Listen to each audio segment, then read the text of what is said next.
Guys, সকাল সকাল ঘুম থেকে উঠে দেখি এখানে সাবমার্সাল বসানোর কাজ হচ্ছে। বাই দ্য ওয়ে গাইস, আজকে হচ্ছে চাঁদ রাত। আমার এই ভিডিওটা তো চাঁদ রাত আর ঈদের দিন মিলিয়েই আছে। রাত 12টার সময় এই ভদ্র মহিলার আবির্ভাব হয়েছে আমাদের বাড়িতে। গাইস, ঈদের দিন পুরো সন্ধ্যেবেলায় তো আমি আর দিদি একদম বোরিং ভাবে কাটিয়েছি। চাঁদ রাতে তো সবাই মেহেন্দি পরে, কিন্তু আমাদের কাছে মেহেন্দিই ছিল না। আর পাপা তো অনেক রাত্রেবেলা মেহেন্দি নিয়ে এসেছিল, আর বোনও এসেছিল। তো আমরা সারা রাত ধরে তিনজনে মেহেন্দি পরেছি। আর মেহেন্দি পরিয়ে তো আমি ভীষণ টায়ার্ড হয়ে গেছিলাম, তাই একটু পায়েসও খেয়ে নিয়েছিলাম। আর রাত 3টের সময় আমরা যখন ঘুমাতে যাব তখন দেখি এনার আবির্ভাব হলো। যাই হোক গাইস, সবাইকে ঈদুল আধা মোবারক। আর ঘুম থেকে উঠেই না আমি সবার আগে ঈদের ড্রেসটা বের করেছি, তারপর এই বোনদেরকেও রেডি করতে হলো।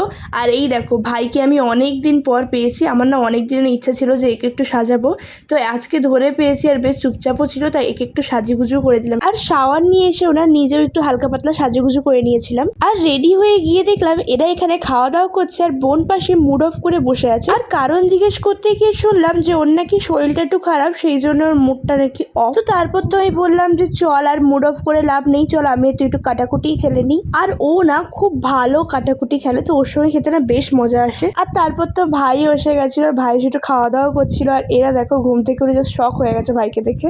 তারপর তো একটু মেকআপটা রিমুভ করে আবার মেকআপ করেছিলাম। আর মিডিলে তো বোনরা চলেও গেছিল, কারণ ওই যে পুচকি বোনটার শরীরটা মিডিলে অনেক খারাপ হয়ে গেছিল, জ্বর চলে এসেছিল। আর তারপর তো আমি আর দিদি একটা চ্যালেঞ্জ ভিডিও করেছিলাম, যেটা খুব শীঘ্রই পোস্ট হতে চলেছে। তো তার জন্য আমার চ্যানেলটা সাবস্ক্রাইব করে নাও। আর এরপর তো আমার মেঘালয়ের সব ব্লগগুলো আসতে চলেছে, তো তার জন্য আমার চ্যানেলটা সাবস্ক্রাইব করে নাও। আর আজকে ভিডিওটাই অবধি, সবাই খুব খুব খুব ভালো থেকো, বাই।